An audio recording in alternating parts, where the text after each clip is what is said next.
Yes, sir. We officially back at it. Boog Nice coming at you with the Marvel Legends Tri-Sentinel Build-A-Figure Wave Omega Sentinel figure review. Let's do it. This ain't for no scalper. You a scalper? Then fuck out shit. This one's for them real collectors. That's army building and posing figures.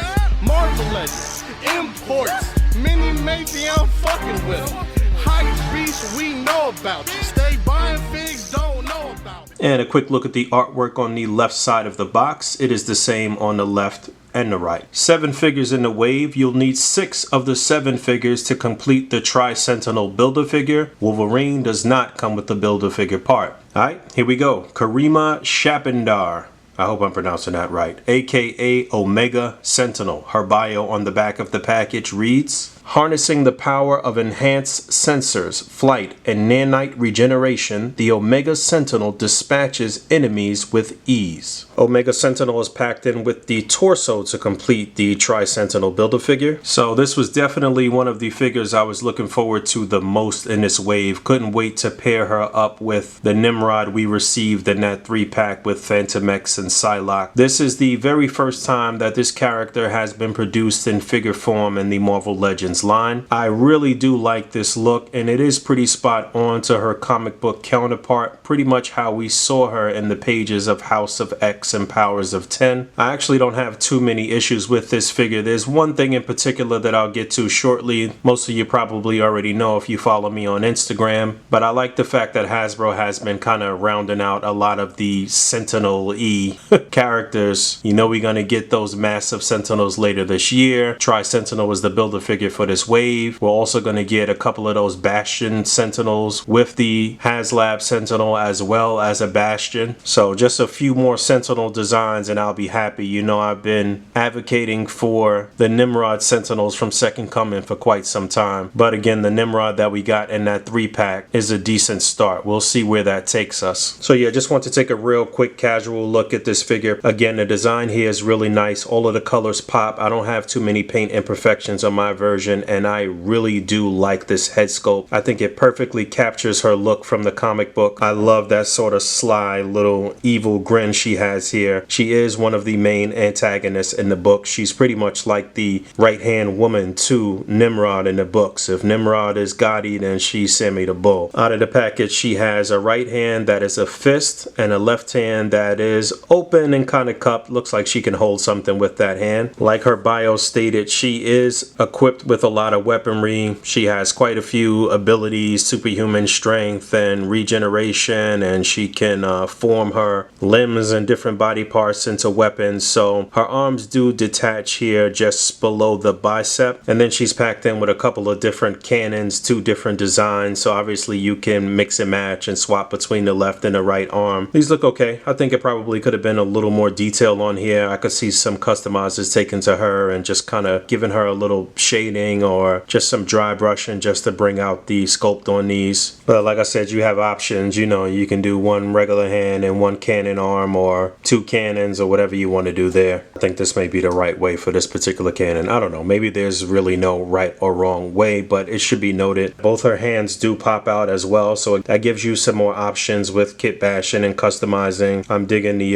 playability here. And just another quick good look at this head sculpt, which again I really do like, before I swap on her additional head sculpt and get into my first gripe. And there's a look at the additional head sculpt, which I do think is good. The sculpt in here is great. The hair is pretty voluminous, and whoever sculpted this did a very nice job. Now the problem is that it's not really accurate to the comic. First of all, in the House and Powers of 10 storyline, we don't really see her with the long hair. Early on in the book, we see her in, like, I guess what you could say is the present day, where she has her more human face with the bald head. It would look similar to the red-headed face that we just saw previously, but just with brown skin. Later on in the book, in the future version of her, when she's running around with Nimrod, that's when she has the red head. My issues here is that her hair is not black. It's supposed to be black, and her skin is not brown. She looks more like she is of Caucasian descent than Indian. I see one image online where it looks like they may have based this head sculpt on that image, but I don't really know how they got that wrong, considering that that the minority representation in comic book superheroes and just in pop culture in general can be scarce, you'd think that they want to get this right. I would have much rather get her bald-headed sort of human look from early on in the book than them doing a callback here to the time when she was maybe running around with the X-Men or the Marauders or something like that. So while I do think this is a great head sculpt, they really did miss the mark here. Pretty much safe to say I won't be displaying her with that additional head sculpt. I'll probably keep it accurate to the comic book. But real quick, in terms of articulation, head and neck are on a ball joint. You know, she is not hindered in any way as far as her head and neck articulation goes. Left, right, pivot, up and down, full 360, whatever you want to do there. Shoulders on a ball joint. You can do a full 360. There is a swivel here at the elbow. Again, this is where the arm detaches. Not really double jointed, but you do get a good 90 degrees and a swivel there. Swivel and a hinge on the wrist. Good upper torso articulation. Little gappage in there. That's good for a flight stand or something like that. Nothing at the waist. T-joint at the pelvis. Leg will come up just about that far. Upper thigh swivel. Double jointed knee. And then you get a hinge and a pivot on the foot. Like I said, it was just a few little minor paint imperfections here on the legs on both sides. There was a little smudge on her chest that I actually did take off, but for the most part, very clean figure. I'd like to see her again at retail and pick up an additional one though. And one quick size comparison and I'm gonna get up out of here. On the far left, we have the deluxe box set Thanos, which I did review. You can go back and check that out. On Omega Sentinel's immediate right, but going right from Thanos, we have the Tri-Sentinel Build-A-Figure Wave Wolverine, which I also reviewed. Please check that out. And then to Omega Sentinel's immediate left, going further right, we have the Puck that was packed in the Alpha Flight box set. And of course, I had to break out Nimrod on the far right that was part of the 3-pack with Psylocke and Phantom X. And then there's a closer look at those two. You can see how they stack up. I think that looks pretty accurate to the comic book, but I was not really happy with the overall look and design of Nimrod here. Kind of a little too blocky, which is really how the original design was, and you are supposed to be able to swap the heads here and swap between the original kind of classic look and then the House and Powers look. But I'm definitely happy to have these two and being able to display these two together. And despite some minor gripes with Omega Sentinel here, I do think she is a very nice figure, probably one of the best in the wave, if not just strictly because it's a totally new character that we never had in figure form, and because of the speed in which they put out these characters for this wave so soon after the completion of those first 12 issues. So once again, I'm recommending that you read the first 6 issues of House of X and the first 6 issues of Powers of 10. You alternate between the two. Now what happened after that, I can't really vouch for that as far as where the X books went after that, but the initial idea here and that initial 12 issue arc is phenomenal. Knowing what happened in the book will make it that much more fun for you to display with these figures, in my opinion. Alright, so thanks for hanging out. As always, rate,